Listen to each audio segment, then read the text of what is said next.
Now, the heads of 5 major social media platforms are in Washington this Wednesday to testify before the Senate Judiciary Committee about protecting children online.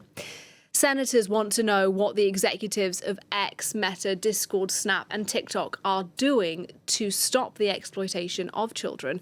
And to tell us a bit about it, our science and technology editor, Julia Seeger, is with me. Julia, look, for years now, Congress has struggled to agree on laws to better regulate tech platforms.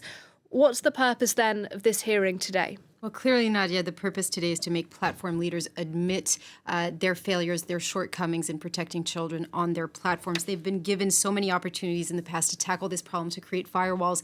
But this year, again, in 2023, we saw so many incidents where platforms were simply powerless. And now, in the last few days, kind of suddenly, all of the platforms are announcing all of these initiatives to protect children, but it's only in the anticipation of this hearing. Now, Linda Yaccarino, she's the head of X, she will be summoned first. And this comes after, a couple days after the Taylor Swift incident. So you know that the pop star was a victim of what we call deep fake pornography. So these are fake sexually explicit images that are featuring her, but that are generated by AI, and they were shared massively on X for 17 hours before X did anything about it.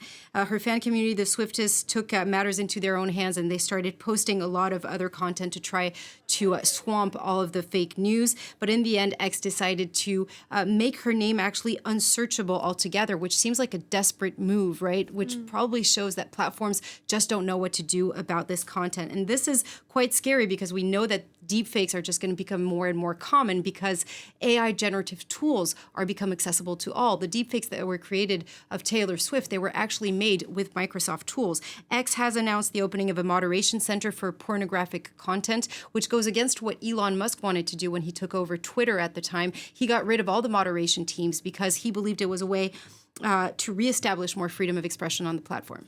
Now, Julia, Meta will also be at the centre of these hearings because the company is currently being sued by dozens of American states on this specific issue of child protection. Exactly. So they're claiming that the company knowingly and expressively designed features for Instagram and Facebook to make the platform addictive to children. This follows the revelations of whistleblower Frances Hogan, who provided evidence by leaking internal documents by Meta.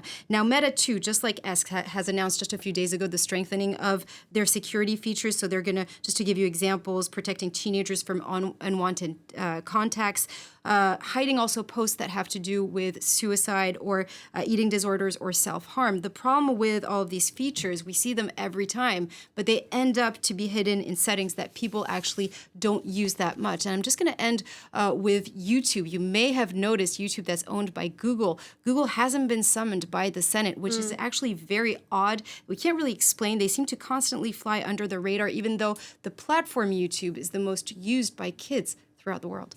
All right, really interesting. We'll see what happens during that Senate committee. For now, Julia Seeger, thank you very much indeed.